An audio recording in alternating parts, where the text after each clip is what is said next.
Tsaka alam mo ba, Caps, pagka pala lumampas na sa 1,000,000 ang apektadong populasyon, ay nire-retire na nila yung pangalan. Katulad nitong si Typhoon Paeng, retired na to eh, oh. Kaya lang walang retirement benefits yun. Wala. Retirado. Yung pangalan lang.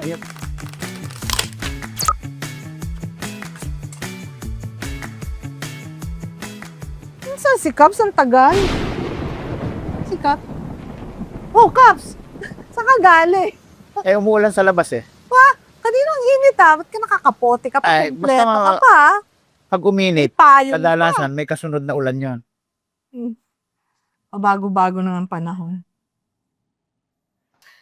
Hi, ito si Rose B ng Ibon Foundation. At ito naman si Kapaeng ng Kilusang Magbubukid ng Pilipinas. Natuntun ninyo ang aming podcast. Ang kwentong may kwenta. Kap, sa kasagsagan ng matinding kalamidad nitong nakaraan, no? Sabi ni Bongbong Marcos, hindi na daw ito emergency. New normal na raw ito. At ganun lang yung sinuma, yung mga extreme weather events na dulot ng climate change. Katulad ng mga bagyo, ang mga pagbaha. Pero mali yun eh, kasi nagiging ganito kalala ang epekto ng climate change dahil sa kawalan ng adaptive capacity. So, ibig sabihin ng adaptive capacity, gobyerno yun, di ba? Hindi yun kalikasan. So, sa SONA niya last year, sabi niya, larga na ang lahat ng flood control projects, hindi na raw magbabaha. Sa SONA niya this year, syempre mahirap mambola kasi lumubog yung maraming parts ng Pilipinas. At kaya pinagalitan na lang niya yung daw sa buwatan ng may hawak ng pondo. At yung hindi ako sure sabi niya ba, sinabi ba niya ang contractor? Basta may sabuatan. Sabuatan. Oo, pero actually hindi malinaw kung sino yung sinasabihan niya ng mahiya naman kayo. Kasi nagpalakpakan naman sila. So meanwhile, nakakagulat din na mismo sa SONA rin na yon, sinabi niya na tumaas ang produksyon sa agriculture at gumanda ang presyo ng mga agricultural products. Sabi pa niya, yung mga negosyante, mag-invest kayo sa agriculture. At wag ka, meron na siyang pakurso sa mga kabataan para sa agrikultura. Binalaan din niya ang abusado raw na traders. Parang nakinig siya, Caps, dun sa huling episode natin para pabulaanan yung nasabi natin na stagnant ng production, tumaas pa rin ang presyo ng mga bilihin, walang 20 pesos na bigas, at walang nakukulong na smuggler o kartel. Hihintay pa niya ikapat na SONA niya para pabulaanan ha. Hinarinig niya. Opo, kasi nga napanood ka niya eh. Pero ito ang punto. Agrikultura ang pinakamalalang apektado ng climate change. Walang recognition yung government or kahit sa SONA sa ganitong kalagayan na agriculture is the most vulnerable. Sa episode na ito, itutuwid natin ang ilang konsepto. Una, walang new normal. Disaster ito at hindi ito natural. Pangalawa, pinaka-vulnerable ang agrikultura dahil sa kapabayaan ng gobyerno. Pangatlo, dapat may kompensasyon sa magsasaka dahil may kapabayaan. So yun yung ating mga Caps, syempre may mga babasagin tayong konsepto, no? Nagbabasagan tayo ngayon dito. Oo, ng bungo, ng ulo. Una, marami kasing, dahil sa climate change na diskurso, Caps, maraming mga maling paggamit eh. So, halimbawa, yung climate change, natural hazards, exposure, vulnerability, at saka adaptive capacity. So, yun yung mga concepts, Caps, na dapat natin ipaliwanag. Ano na nga ang climate change? Yung climate change po diyan yung pagbabago ng tinatawag nilang weather patterns dahil sa global warming. Na ang weather patterns, kunyari, bakit biglang umuulan ngayon hindi naman tag-ulan? O kaya bakit ang tagal ng tagtuyot? Samantalang alam natin, dapat tumagal lang yan ng mga 3 buwan. Yung ganon. So yun yung weather patterns. At dulot yun ng global warming. Kaya kahit sa magsasaka, sabi nila, nababago yung aming planting calendar. Opo. Dahil dun sa... Magandang pagkasabi ni Kazen ng amihan nung araw, nung tayo ay nagpapaliwanag pa lang ng climate change, sabi ni Kazen, ang panahon ay nakalimot na. Di ba? Magsasaka, maganda po ang mga niyan mga parang patula lagi yung kanilang pagpapaliwanag. Pero siguro mas ipaliwanag din natin. Hindi lang niya nasama, pati yung magsasaka, limot na bayani. Limot na bayani. Akala ko si Kasen makakalimutin na sasabihin niyo. Pero ang paliwanag natin dyan, kapag sinabing global warming, pag-init yan ng mundo. Dahil sa pagbuga ng mas maraming greenhouse gases sa atmosphere. At bakit dumami yung pagbuga? Dahil sa capitalist production at extraction at exploitation. At yan ay para sa tubo. So dito pa lang, nakikita na natin na yung buong climate change na issue ay hindi natural. Hindi yan parang yan na ang ibinigay sa atin ng kalikasan. Kundi dahil ito sa activities ng capitalist system. So doon pa lang latag na natin kaagad yun. Ano naman ang natural hazards? Di yung po pagka nagkaroon ka na ng climate change, mas malakas na bagyo, mas malakas na pagbaha, mas matinding tagtuyot. So yun yung mga natural hazards pa rin yun. Kasi yun yung binibigay ng planeta doon sa binigay natin sa kanya. O pagtaas ng sea levels, o kaya mga storm surges, caps, natural hazards din yun. So yun yung dapat nating tingnan pagdating sa climate change. Ano naman itong exposure?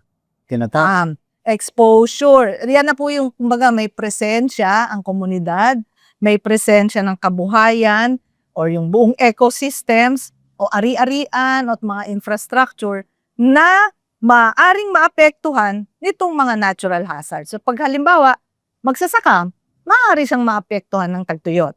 Mangingisda, maapektuhan yan ng pagtaas ng sea level o kaya ng tsunami o ng storm surge o maski ng pag-init mismo ng karagatan. So kaya pati yung expose siya.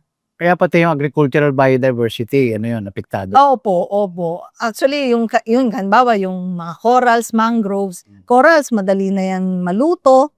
Ganon yung tinatawag na bleaching. At yung nga, caps, marami na raw na extinct, di ba, na mga species o yun sa saring buhay dahil nga exposed na sila sa ganong klaseng pagbabago ng klima. Kaya mahalagang makita natin, ako ba ay naka-expose sa hazard na ito? Nakardira ba ako sa low-lying area? Kapag pagbaha ang aking natural hazard, yun yung aking exposure. Ano naman ang vulnerability?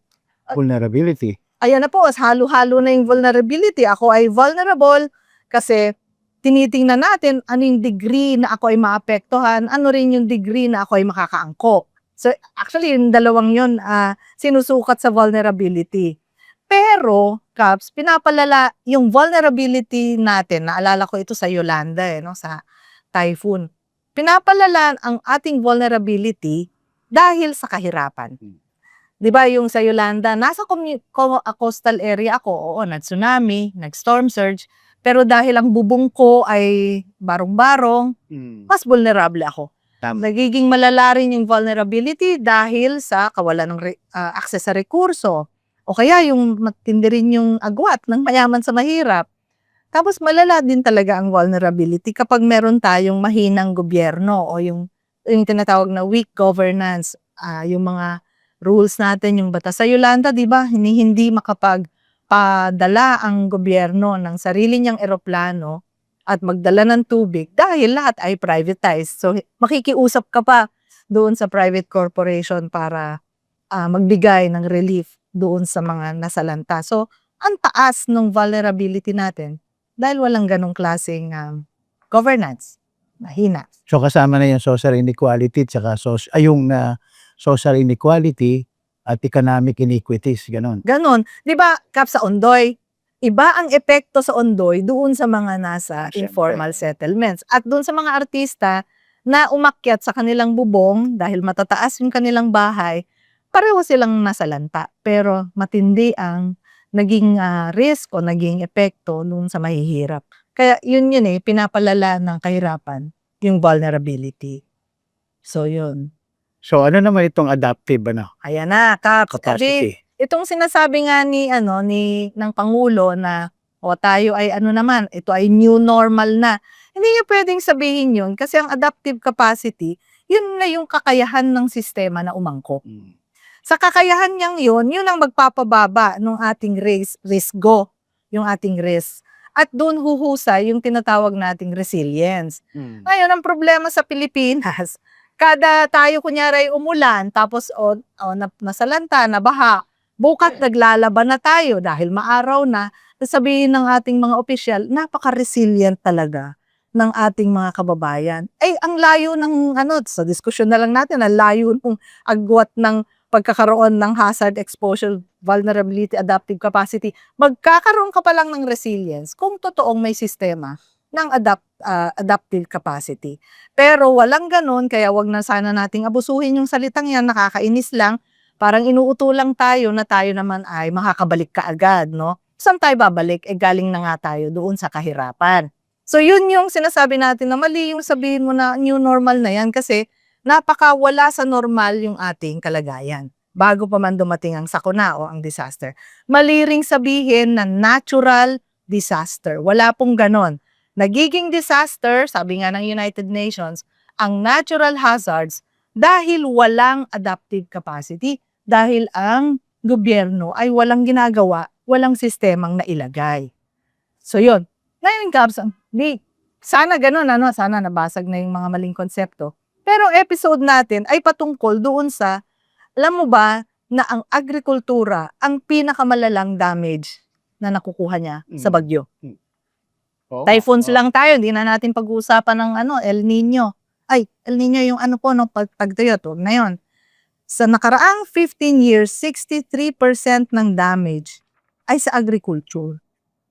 Laki yung Yun ang average values niya. niya. Kung last lang tayo, 6 years, 27, sabihin na natin hanggang ngayon, ang yung mga tinatawag nilang climate anomalies, yung kakaibang mga klima, halimbawa yung yung si Christine, sino ba tong naghilaan, Kap? Si Christine at saka sino yung boyfriend niya? Naghilaan sila, no? So paalis na si Christine, hinihila siya, pabalik.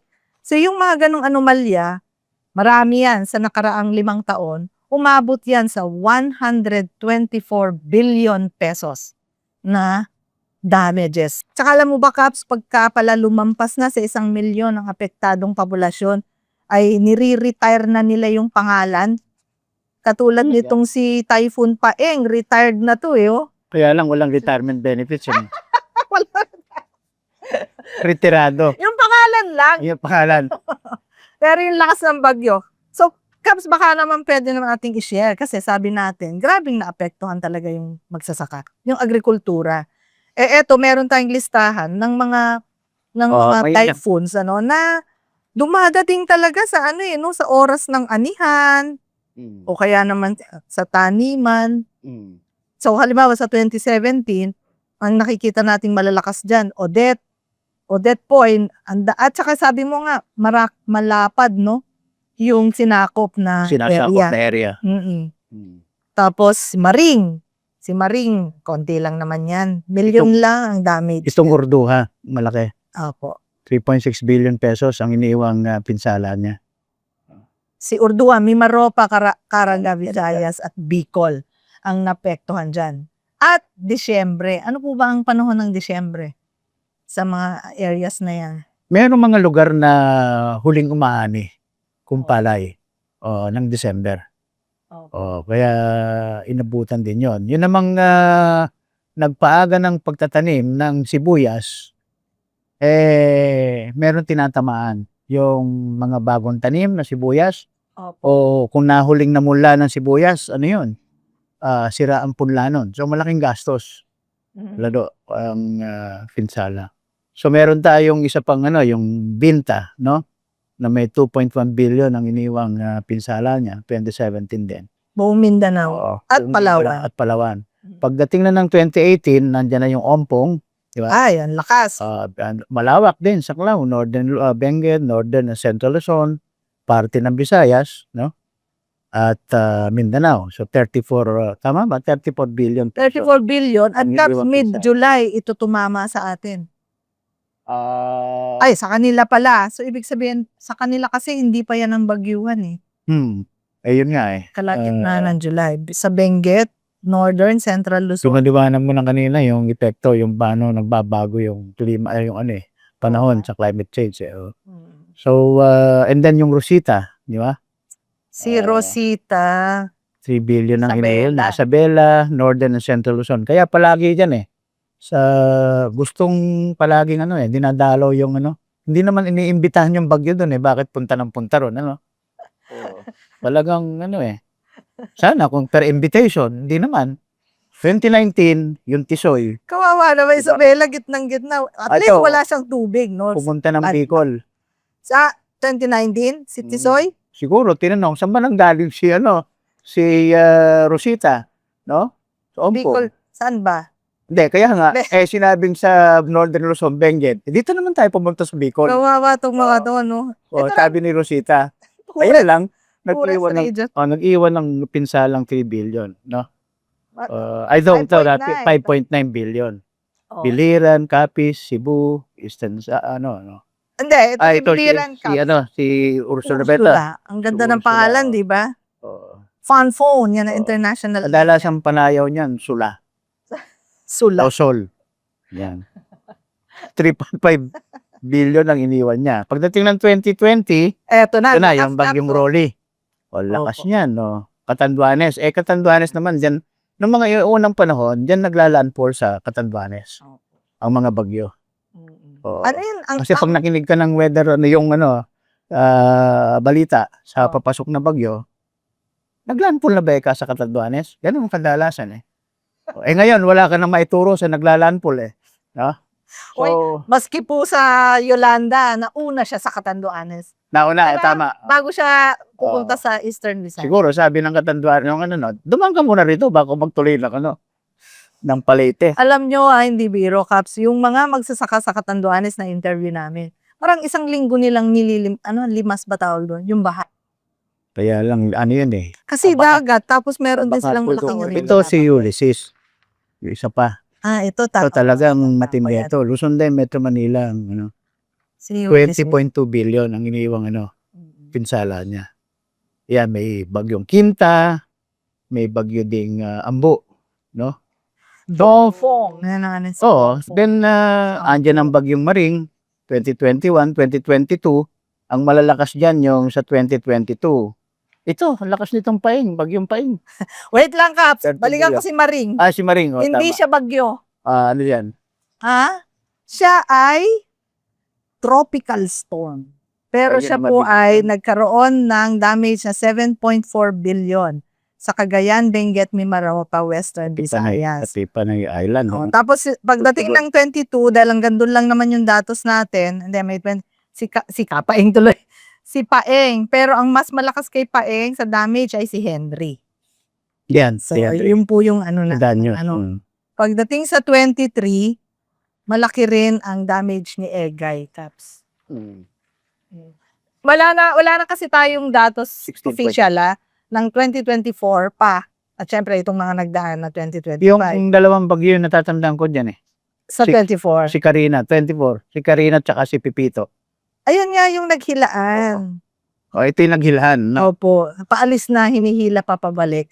Kaya ang tindi rin ng damage. Pero wala rin po kaming datos sa ngayon kung gaano siya kalaki. Ang natatandaan ko lang, Caps, yung sobrang apektado talaga dito yung mga magsasaka. Pero yun nga, siguro mas maipunto natin na dahil 63% ng lahat ng binanggit nating amount ay sa agrikultura, baka mas natin, ano kaya yung naging effect din sa magsasaka? Kasi kadalasan sa magsasaka, pwedeng may inaabutan ng yung pula niya, yung pulang palay. O yung palay kasi kahit na mabagyo o mabaha ng katatanim, malakas yun sa tubig, baha. Opo. Wag lang yung palay ay aabutan siya ng nagbubuntis. Nagbubuntis din ng palay. Flowering. Bago lumabas yung niya, yung pag-uuhay niya, yung pag-uhay niya, yung bulaklak. Ang matinding tama diyan pag yung palay ay nasa milking stage, yung malagatas na. Yun. Tapos ang matindi diyan pagka malakas yung hangin, nadala ng bagyo, tapos malakas ang ulan, di bibigat yung palay, dahon at saka yung pinakabunga na niya na pinahihinog niya o baka halos aanihin na lang. So kaya dadapa yung palay. Pag dapa naman at may kasunod na bagyo, Mas matinding pinsala yun. Nabaha, kamo. Ay, baha, rather. Oo. Yun ang matinding ano. Wala na po yun. Hindi na masalba yun. Ay, kung natabunan tapos merong balik, parang may flash flood na nakasama. So, natatabunan din yun. Ang hirap anihin nyo. Oo. So, walang pagtulong yung gobyerno na nakikipag-agawan ka. Eto sa rumaragasang bagyo, may malakas na hanging taglay at saka ulan, tapos may kasunod pa na baha. So, kaya marami ding inaabutan. Pag inabutan yon kasi bagsak na, hindi na nakatayo ang cover lang ng crop insurance ay standing crop. Hindi naman nakatayo. Naidapa nung baha. Hindi na covered ng crop insurance. Yun ang mga matitinding dyan. Mas matinding Mas disaster. matinding disaster. Pero Caps, di ba dapat sa matitinong gobyerno, alam ko parang ganito sa Thailand alam naman natin, sige, may climate change, hindi mo tansyado kung kailan tatama yung bagyo. Pero may panahon, meron pa rin naman tinatawag na predictability, halimbawa yung geophysical characteristics. Di ba dapat ang gobyerno, tinitingnan na niya, ina-assess niya, ano yung nakatayo? Dapat. Di ba? Para alam niya, tama, nakatayo yan, pero napinsala ka. May ganun At ba? ganito yung inaasahang aanihin dyan.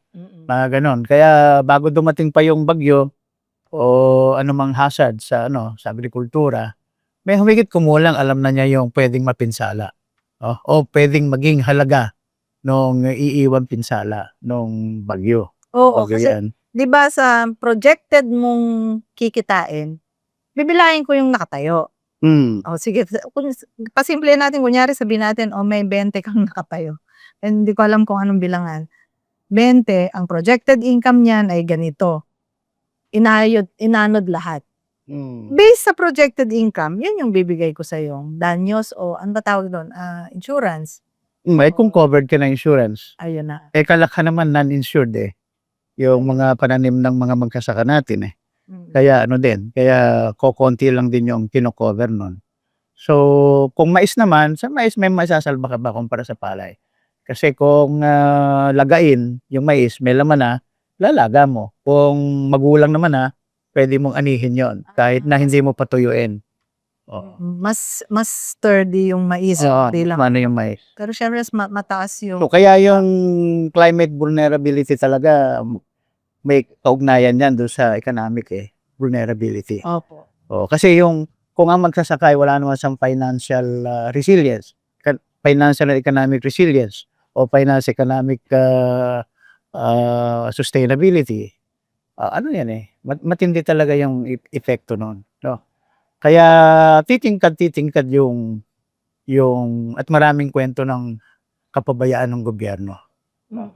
Kasi wala nang pre-assessment doon sa standing crop. Kapag napinsala pa, hindi naman proactive ang gobyerno kahit ang crop insurance hinihintay na mag-report. Mag-claim ka. Kung ikaw ay naka-insure. Rehistro. Oo. Ganoon. So napakahirap talaga na katuwang ang gobyerno. Kaya nga may magsasaka sa halip katuwang, tungaw ang gobyerno Yung nagsasabing mga magsasaka natin Hindi katuwang tungaw. Tungaw. Hindi na nga katuwang, hindi siya, may katawagan kasi kami hindi bumabalansang yung bigat na pinapasa ng magsasaka, hinihilan yung bigat, hindi hindi bumabalikat.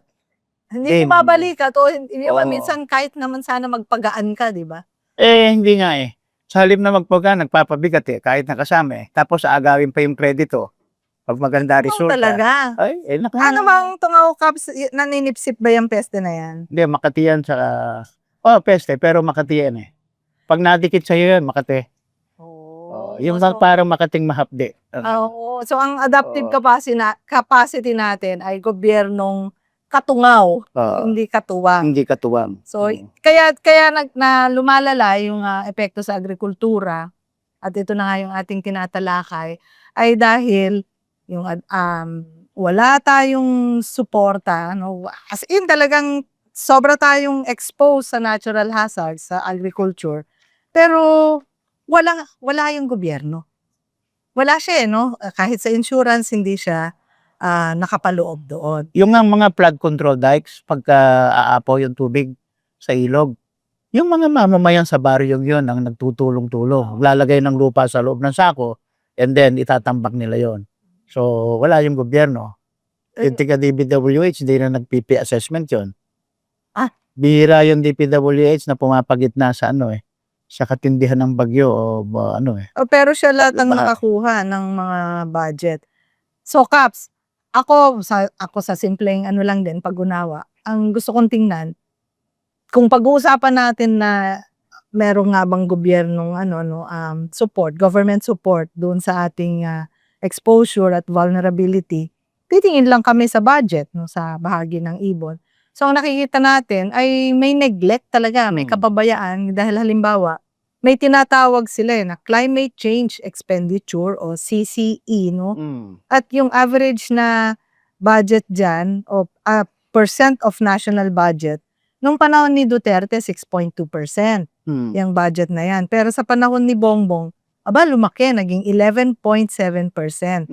Pero yung share ng Department of Agriculture doon sa climate change expenditure, nung panahon ni Duterte, 7.9%. DAR yan, Opo.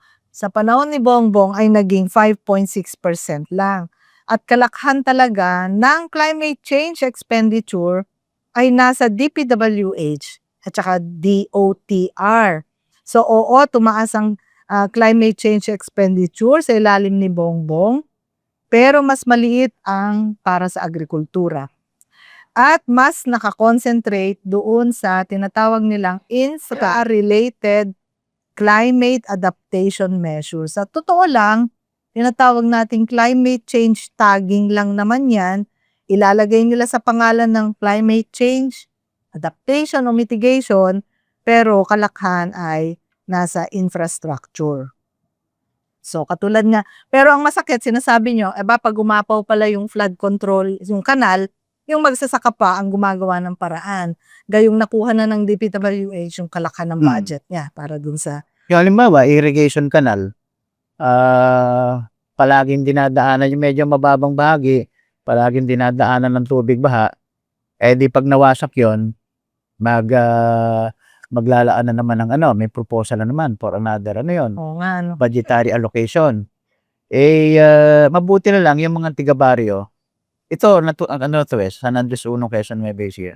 Sabi ng tiga-baryo, dapat po yung tiga-NIA tumayo dun sa kapag dumadaan na yung tubig baha, kung saan nakaimbudo yung tubig baha. Kasi sumuswag sa baryo Tinaabot ng mataas ng tubig baha yung baryo At dun sa kung saan nagdadaan yung tubig, ang pwedeng gawin ay i-overflow.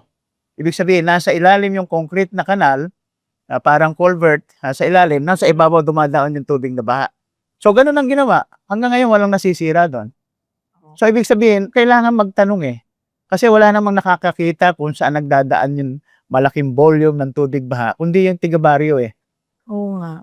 Ay di tumino, Oo nga. hindi nasisira dahil overflow ang nangyari. Yung civil engineer natin, wala namang knowledge dun sa agricultural 'di ba? Hindi nila nakikita kasi dapat batay sa pangangailangan. Sa bangala. Ang ating mga disenyo doon sa Yung sa amin na lang, doon sa San Andres 1 din, Quezon Nueva Ecija. Kami ang dulo ng kanal putol. O edi pag kailangan namin tubig, walang darating kasi nando sa unahan. Pag hindi na kailangan nung nasa bungad, saka dadating yung tubig, sisirain naman yung pananim naming gulay. Kaya bagamat pwedeng isiping nakakatawa, sabi ko doon sa engineer na operations manager ng UPRIS, engineer, pwede ba akong yung mga kanal ng NIA walang dulo? Ibig sabihin, umiikot lang. O pwede. O umiikot lang yun. Halimbawa, yung dulo ng kanal namin, doon sa kabilang baryo, pulong bahay, dugtong mo lang doon, yung tubig, umiikot lang sa buo kanal. Hindi mag-aagawan yung magsasaka sa tubig. Mawawala ka ng tubig yung ganon, Caps? Walang sisirain.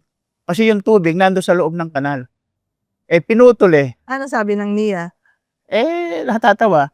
Hindi naman nila sinabing imposible. Posible yun kung gugustuhin. Kung gusto nilang gawin. May paraan.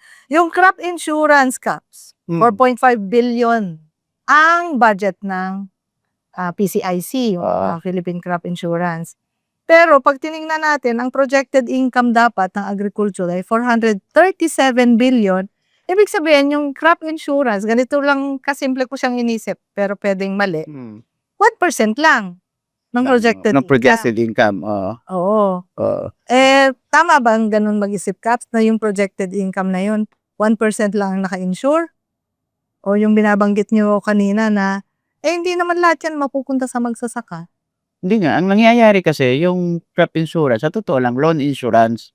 Pag yung magsasaka ng utang sa bangko, nakautang ng 15,000 pesos, ginastos niya. Tapos nagpasiguro siya sa crop insurance. Kung magkano yung yung inutang niya sa bangko, yun lang ang babalik. Kung totally damage, 100% ang danyos. Pero kung ang danyos mo ay 30% o 50%, 30% o 50% lang ng inutang mo na 15,000 ang pwede mong maklaim. Ganun eh. Pero kasi ang naman, ang liit naman nung heading na nila na damage. Dahil nga wala silang pre-assessment. Hindi pa rin subsidize yung premium diyan. Sa ibang mga bansa, yan exempt na yung magkasaka sa bayarin sa premium. Subsidized Insurance, meron ding free. Pero bago natin pasukin yon, gusto lang din natin i-emphasize na hindi lang yan kahinaan doon sa climate change expenditure o kahinaan ng gobyerno na maging adaptive o magkaroon ng mas matinong adaptation na plan. Actually, pag tiningnan natin, yung buong policy making ng gobyerno, nakadagdag na sa kawalan ng adaptive capacity at pagtaas talaga ng risk o vulnerability ng ating mamamayan. So, ano ba yung policy making na yun? Dito na tayo tutuon ngayon na, kasi yung mga neoliberal policies mo, halimbawa, sa environment, nariyan ng mining, nariyan ng quarrying, pagtatayo ng malalaking dams, syempre, forestry logging. Kadalasan dito sa Maynila, pagka nakita natin na bumaha, ayan, kasi pinutol ang mga puno. Meron ng mga dam na malalaki struktura. Pero yung potential source of irrigation water, hindi kayang, kahit pangalahitiin yan, hindi kaya. So, malaki yung struktura kaysa dun sa tinatayang volume na manggagaling dun sa potential sources ng irrigation water. Kaya mali Kasi ang pagkakakitaan nung nagtayo yung struktura, hindi naman yung pagbibigay ng tubig at patubig. Pero dapat, hindi sana gagastos ng malaki. Opo. Pagka malaki yung gastos, di mataas yung SOP doon. Lalo sa flood control, hindi mo nabubuksan kung totoo bang nilagay yung mga imbornal na yan. Tapos maraming mga policies, Caps, yung LUC, yung infrastructure development natin, hindi naman nakakatulong yan sa adaptive capacity natin. Reclamation, real estate, itong mga condo, nakatayo sila dun sa waterways, floodways. So, bago pa yung LUC, yung land reclassification. Nire-reclassify agricultural lands to other classification. Residential, commercial, industrial. Ganon eh. So, kaya ang nangyayari, matagal nang reclassified from agricultural to residential, commercial, industrial, hindi naman na-develop for residential, commercial, industrial purposes. Ganon nangyayari. Kaya, nakatiwangwang. Nakatiwangwang, pero pinagkakakitaan sa land valuation, no? Kasi pagdaan ng malaking highway, tataas ang valor nun, tataas ang halaga. O kahit yung highway ay wala namang kinalaman doon sa ating paano tayo makakaangkop sa natural hazards. Actually, sila pa yung hazardous minsan, Tapos ganun din sa corporate plantations. Kung nasa farms na tayo, yung paggamit ng mga chemical inputs, nakakadagdag yon doon sa vulnerability nung magsasaka. Kasi meron kaming napuntahan, organic farm. Matataas yung palay niya. So, yung taas ng palay niya, pinapaliwanag niya, tsaka yung lambot ng lupa niya, ay mas nakaka-cope siya doon sa iba't ibang impact ng klima.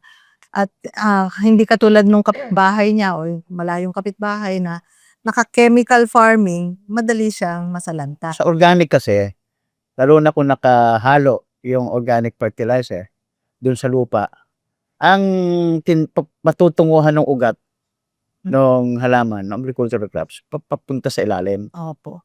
Pero kung inorganic synthetic, nasa ibabaw eh. Kaya ang ugat ng halaman, kung palay yan, pa ganyan, horizontal, hindi pa ilalim.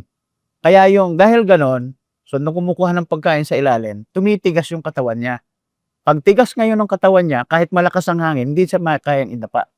Kaya resilient yung pwedeng sa klase ng binhi, pero sa klase ng pamamaraan ng farming practices. Kaya ay pinipilit yung inorganic, synthetic.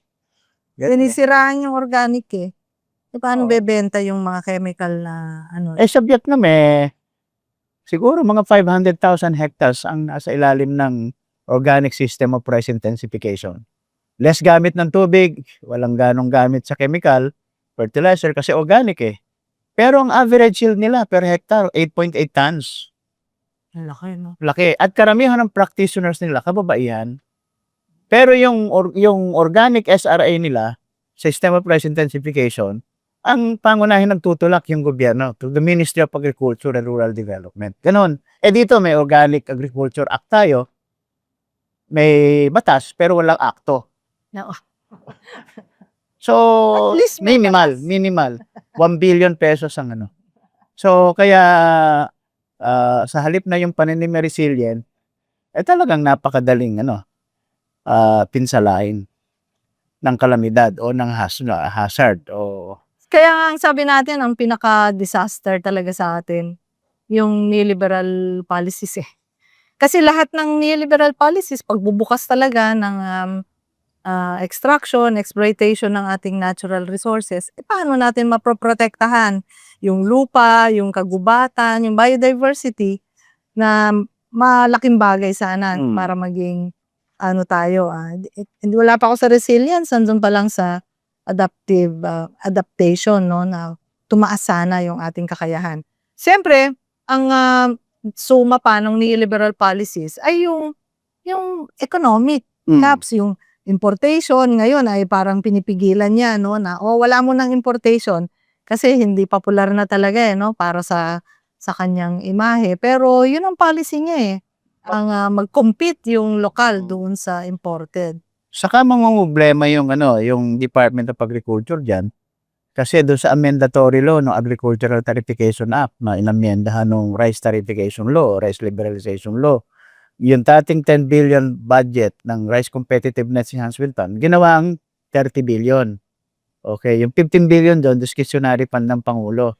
Siya kasi siya ang magsasabi kung saan pwedeng gamitin. Kaya lang, pag hindi nakuha yung napalitaw sa koleksyon ng taripa sa inaangkat nating bigas, yung 30 billion, halimbawa, naka 20 billion, yung 10 billion na kakulangan, manggagaling sa appropriation ng DA.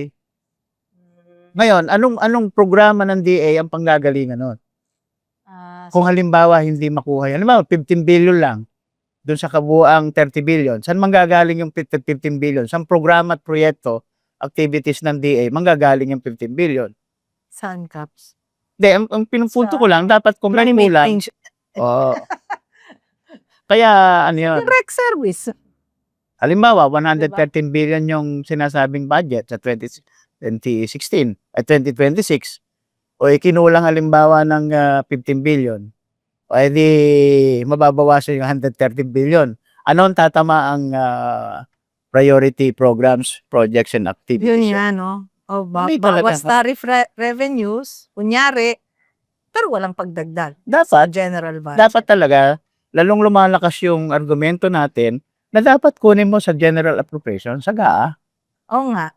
Pero part po kasi ng neoliberal policies ay kailangan lumiit talaga yung support sa agriculture, sa employment, sa social services, social protection.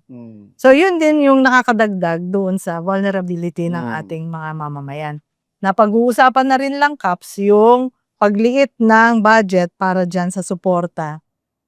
Alam ko ang KMP ay meron talagang maunlad, no, na demand doon sa compensation para sa magsasaka dahil ito ay compensation, ibig sabihin natin may kapabayaan no. Hindi tayo humingi ng ayuda. Wala tayo sa pandemya, pero nasa palagi ang krisis tayo. Pero ang palagi ang krisis nga na ito ay dulot ng kapabayaan. So, Kaps, bilang ano natin dun sa ating mga tagapakinig, ano-ano ba yung principles ng compensation? Siguro hindi naman natin kayang i-compute yun, ano? Dahil kung i-compute natin, edi simula pa ng panahon ng Kastila, dapat na meron na tayong danyos na sinisingil. Pero ano po ba yung mga principles na yun? Ang mga prinsipyo niyang kompensasyon, una, kinikilala, dapat kilalanin niya, yung prinsipyo ng pagkilala, na meron dapat ginawa at ginagawa yung gobyerno, pero pinababayaan lang niya yung mga productive forces natin. Halimbawa, magsasaka, isda natin. So, pinababayaan lang niya. Kaya, kung ano yung pinsala na tumama sa kanila, bunga ng mga kalamidad o hazards na binabanggit natin, dapat nakocompensate sila. Ibig sabihin yung paano maibabalik sila sa loob ng proseso ng produksyon. Kung hindi naman tutulungan, walang immediate financial and economic relief through mula doon sa pwedeng tawagin natin agricultural disaster compensation and assistance program. So hindi pa tayo pupunta doon magkano. No? Pero sa mga ibang bansa, meron diyang agricultural disaster reserve fund. Nakareserba talaga. Pwedeng kalakhan nun para doon sa regular na compensation at yung natitira, talagang reserve fund yun. Pag kinulang pa, di doon manggagaling doon sa reserve fund. Tayo wala walang ganon. Walang ganon eh. And then, pangunahing dyan, prinsipyo ng sino i-compensate. Diba? Siyempre, hindi naman yung namimili ng palay, namimili ng mais, namimili ng kopra. Trader. Hindi trader. Yung mga magsasaka mismo, yung mga agricultural producers natin o productive forces natin sa sektor o industriya ng agrikultura. So, ganun. Tapos, Pati manggagawang bukid. manggagawang bukid, Kasama yan. kailangan may program intervention sa manggagawang bukid. And then, kailangan lang din na yung mga magsasaka na covered nung mga masasaklawin ng kompensasyon, ito yung sinasabi natin na yung magsasaka mismo, magiging active yan sa pagtaya nung kanyang projected na anihin niya, nakatayo pa lang yung kanyang crops, at kung may darating na kalamidad, so sana naman wala, palaging ganun yung magsasaka sana wala namang maganda yung aking tanim maganda yung aking aanihin. Kaya lang, mahirap matulog mamayang gabi. Parang gano'n. So, hindi mapakali. So, kaya, ang isang nga dito natin, dinidiin yung prinsipyo ng reciprocity. Yung babalang... Hindi lang siya mag-aalala. Hindi lang siya May katungaw. May katuwang siya. May kabalikat siya. Ganon. May kabalansang siya. Alam mo sa amin, may kabalansa. Pag mahirap yung hinihila, yung karga ng kariton, no? Mabigat yung karga, hirap yung kalabaw na nakasingkaw. Ang gagawin namin, meron pa kaming isisingkaw na isa pa, nakalabaw sa unahan. Meron ding pamatok yon, meron ding yun ang tawag namin doon, balansang. Yung humihila din pumapasan din sa bigat. Wala yung gobyerno Kaya, pero yung kadalasan pa, nagiging dagdag pabigat talagang, ayokong sabihin na mas mainam pa yung kalabaw. Hindi. Talagang... Marami pagkakataon talaga mas mainam pa yung kalabaw. Kesa sa tungaw. Pero wait lang, Caps. Reciprocity principle. Yun. Yung kabalansang. Yung kabalansang. Yung, kasi lumilikha ka ng produkto agrikultural, lalo na kung rice producer ka o ang produkto mo, white corn, parang si staple, pagkain butil. Hindi dapat may sinusuklian naman yun. Hindi na nga ang sukli saan yun kung magkano contribution sa GDP ng bansa, humigit kumulang, hindi na sana bababa sa kalahati nun. Dapat nga kung ano ang gross value of production natin sa agriculture and fisheries, humigit kumulang, ganun din na ibinabalik. Tama naman. Sa sektor. Dapat. 50% na yung parang value added sa ating ekonomiya ay sana naka-insure or may subsidy doon sa kanyang kinakaharap na vulnerability. Isa na dyan yung Agricultural Disaster Compensation and Assistance Fund, kung gano'n. Tapos meron ka pang Agricultural Disaster Reserve Fund. Sa ibang mga bansa may agricultural disaster sila fund.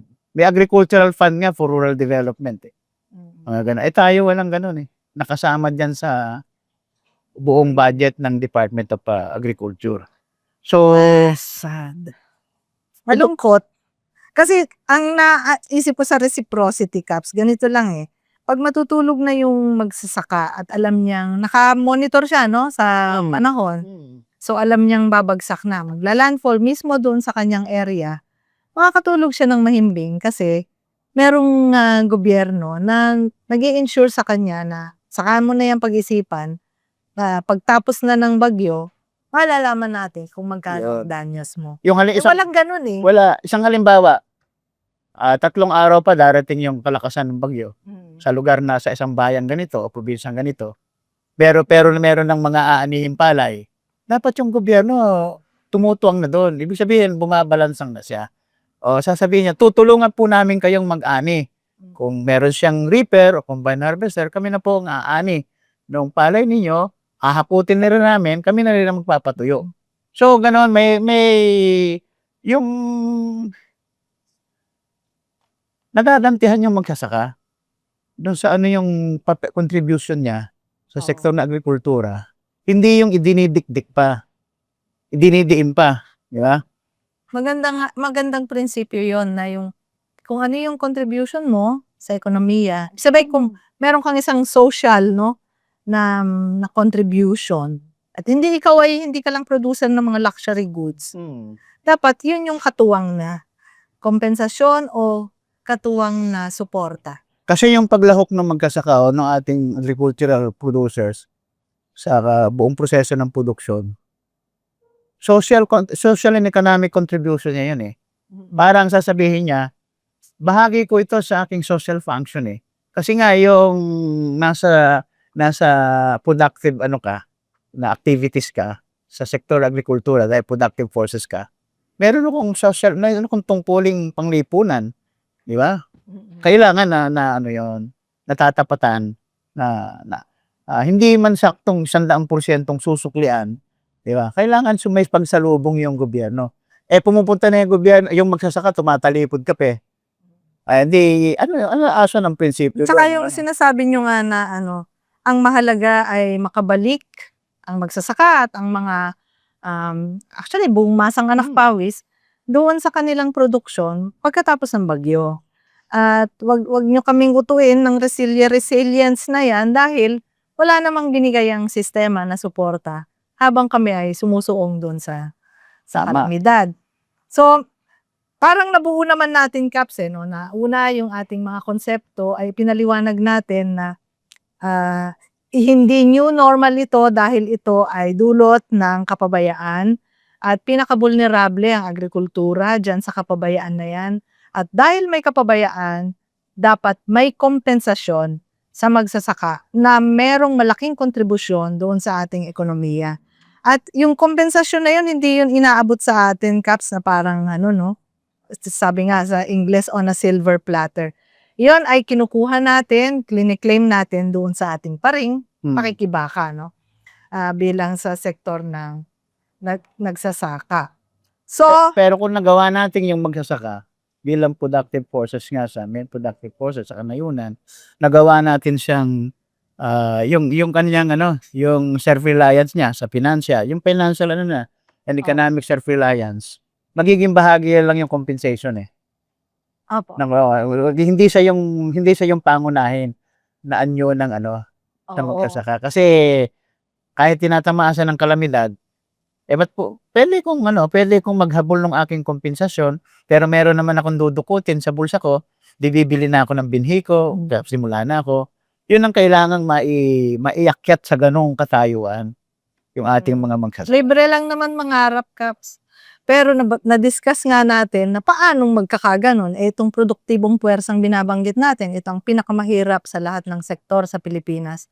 Ito ang kumbaga napakababa ng teknolohiya nila. At higit sa lahat, yung patakaran ng ating paggogobyerno ay nakatuon sa neoliberal policies na hindi sila yung prioridad. Yung Department of Agriculture, may tuos nga sila sa katumbas na halaga nung ibinagsak ng share ng agriculture sector sa GDP from 2016 to 2023.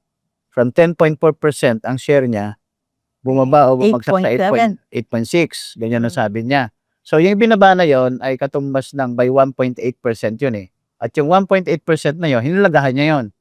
Ang sabi niya, kung 1.8% ang ibinaba from 2016 ng share ng agriculture GDP, 500 bilyong piso ang production loss. Sabi niya. Okay, di dapat yun ang budget niya. Pero wala siyang kasunod eh.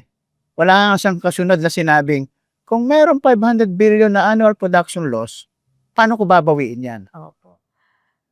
Tayo nag-iisip ng paano babawi ng paano tayo kakawag. Samantala, ang problema, yung ating salbabida, binubutas pa. Hinasisingaw pa yung hangin eh. Mukhang ganun nga po ang patakaran. Sa halip na hagisan ka ng salbabida, either aagawin yon o bubutasin. Hindi, kunyari, ilang kayong nalulunod? 500? Papa?